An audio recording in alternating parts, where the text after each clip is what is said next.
আরাফার দিন সংক্রান্ত আরেকটা কথা বলি। আপনি জানেন না যে আমরা যে আপনাদেরকে কোরআন হাদিস দিয়ে, এই যে কোরআন হাদিসের দিয়ে ইসলামের দিকে ডাকি, আপনারা আমাদেরকে নিয়ে তামসা করেন, মনে করেন যে এগুলো সব বেকুপের পাল, বানেরা কিছুই বুঝে না, এমন একটা ভাব।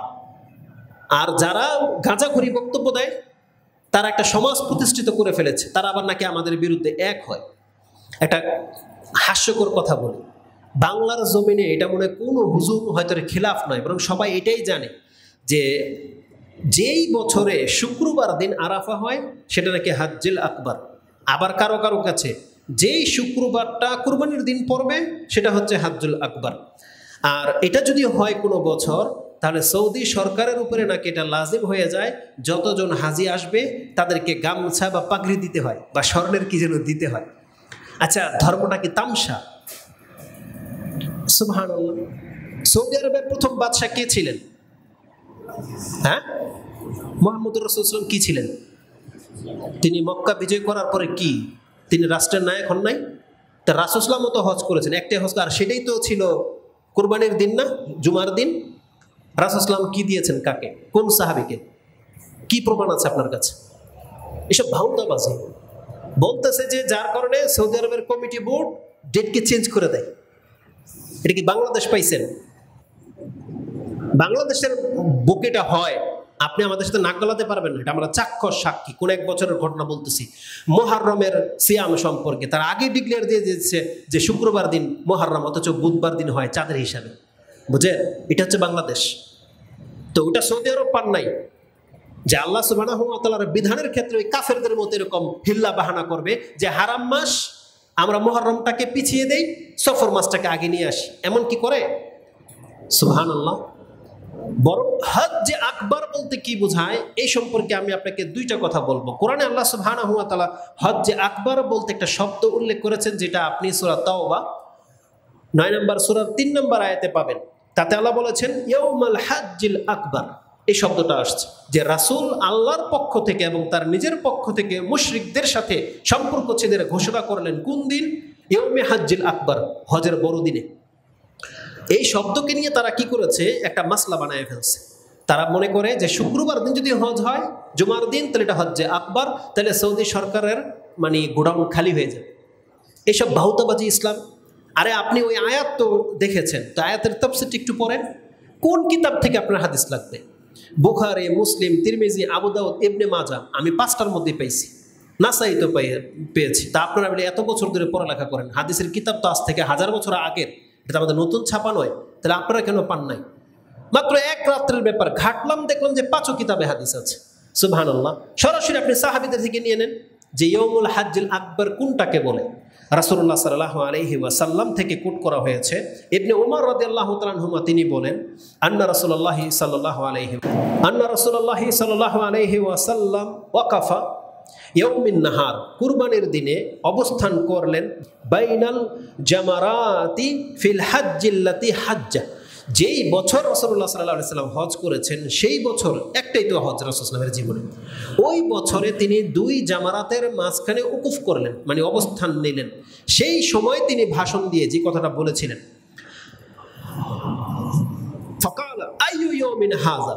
ওই একটা হাদিস আপনারা শুনেছেন না, সাহাবীদেরকে বিদায় হজের খুতবায় বলেছিলেন আইয়ু ইয়াউমিন হাযা, আইয়ু শাহরিন হাযা, আইয়ু বালাদিকুম হাযা, ফাইন্না দিমাউকুম ওয়া আমওয়ালুকুম ওয়া আরাদাকুম হারামুন কা হুরমাতি ইয়াউমিকুম হাযা ওয়া ফি শাহরিকুম হাযা ওয়া ফি বালাদিকুম হাযা। ওই হাদিসের কিছু একটা শব্দই হচ্ছে এটা। বলছে আইয়ু ইয়াউমিন হাযা, এটা কোন দিন? সাহাবেরা জবাব দিয়েছেন কালু ইয়াউমুন নাহার, ইয়া রাসূলুল্লাহ এটা তো 10ই হজ, কুরবানির দিন। রাসূলুল্লাহ বলছেন কালা হাযা ইয়াউমু হাজ্জিল আকবার, এটাকেই বলা হয়েছে কোরআনে ইয়াউমু হাজ্জিল আকবার, কুরবানির দিনকেই হাজ্জে আকবার বলা হয়েছে। এটা আবু দাউদ রাহিমাহুল্লাহ তিনি তার হজের অধ্যায়ে এনেছেন 68 নম্বর পর্বে। তিনি পর্বই করেছেন এইভাবে ইয়াউমি হাজ্জিল আকবার। তাহলে হাজ্জে আকবার কোনটা, ওটার প্রমাণ করতে গিয়ে তিনি হাদিস এনেছেন। হাদিস হচ্ছে 1945 এবং এই হাদিসটি ইবনে মাজাতেও হজের অধ্যায়ে রয়েছে। হাদিস হচ্ছে 3058 এবং ইমাম বুখারী রাহিমাহুল্লাহ, যেটা আমি প্রথমে ওই 2টা হাদিসের নাম কেন বললাম, কারণ শব্দগুলো ইমাম আবু দাউদের। আর ভিন্ন শব্দে বুখারীতে আছে যে হাদিসটি 1742 এবং মুসলিমে আপনি হাদিস পেয়ে যাবেন 3178 নম্বর হাদিস। এবং তিরমিজি থেকে আমি আপনাকে আরেকটা চমৎকার আসার শুনিয়ে দিই, 958-তে পেয়ে যাবেন।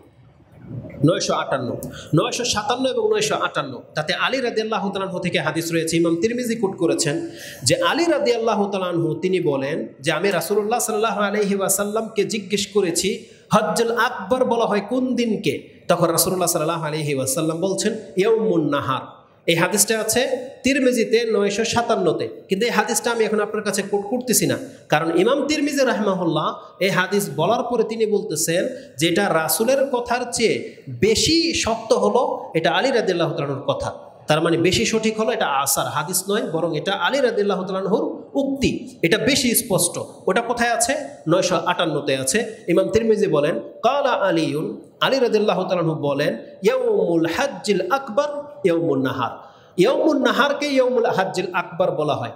এখানে জুমার কোনো কথাই নেই, সেটা যে কোনো বছরের যে কোনো দিনই হোক না কেন, কুরবানির দিনটাই হলো আল্লাহর কাছে হজ্জুল আকবার, হজের সব থেকে বড় দিন, সেটা যে কোনো দিনই হোক। স্পষ্ট ইনশাল্লাহ। মানুষ যে আসলে বাংলা বুঝে না, আমরাই ব্যর্থ আসলে আপনাদেরকে বুঝাতে। কালকে বক্তব্য করার পর এক ভাই কমেন্ট করেছে যে শেখ আপনারা পছন্দ করি, ঠিক আছে, তো আপনার কথাটা কেমন হয়ে গেল না যে রাসূলের চেয়ে আলীর কথাটা বেশি শক্তিশালী। এখন মানুষ যদি নির্বোধ হয়, এটা দায়ী কে? আমি? ইমাম তিরমিজি রাহিমাহুল্লাহ বলতে চাচ্ছে যে এই কথাটা হাদিস হিসাবে যতটা সঠিক তার চেয়ে বেশি সঠিক হচ্ছে এটা আলী রাদিয়াল্লাহু তাআলার কথা, মানে এই কথাটা বলছি। তো ও কথাটা নিছে কিভাবে যে রাসূলের চেয়ে কি আলী রাদিয়াল্লাহু তাআলার কথা বেশি শক্তিশালী? তো এই হলো জাতির অবস্থা। তো কথা বলতে গেলেও ভয় লাগে, যে কারণ আপনি মন্তব্য করার আগে, আমরা তো বলি ভুল বলতে পারি, অনেক সময় মুখ থেকে ভুল বেরিয়ে যেতে পারে, কিন্তু আপনি যখন মন্তব্য করবেন আপনি ভালো করে আগে শোনেন কথাটা কি বলছে। মন্তব্য করার আগে আপনি আগে ঘেটে তারপরে মন্তব্য করবেন, কিন্তু আপনি শোনেন ভুল, ছাপ করে একটা মন্তব্য করে দিয়ে বসে থাকেন। এখানে আলী রাদিয়াল্লাহু তাআলার কথাকে শক্তিশালী বলা হচ্ছে না রাসূলের চেয়ে, বরং এটা হাদিস হিসাবে শক্তিশালীর চেয়ে আলী রাদিয়াল্লাহু তাআলার আসার মানে উক্তি হিসাবে বেশি শক্তিশালী। মানে এটা আলী রাদিয়াল্লাহু পর্যন্ত প্রমাণ পাওয়া যায়, কোনো ভুল নাই, কিন্তু রাসূল পর্যন্ত একটু দুর্বলতা আছে, এটা হচ্ছে বিষয়।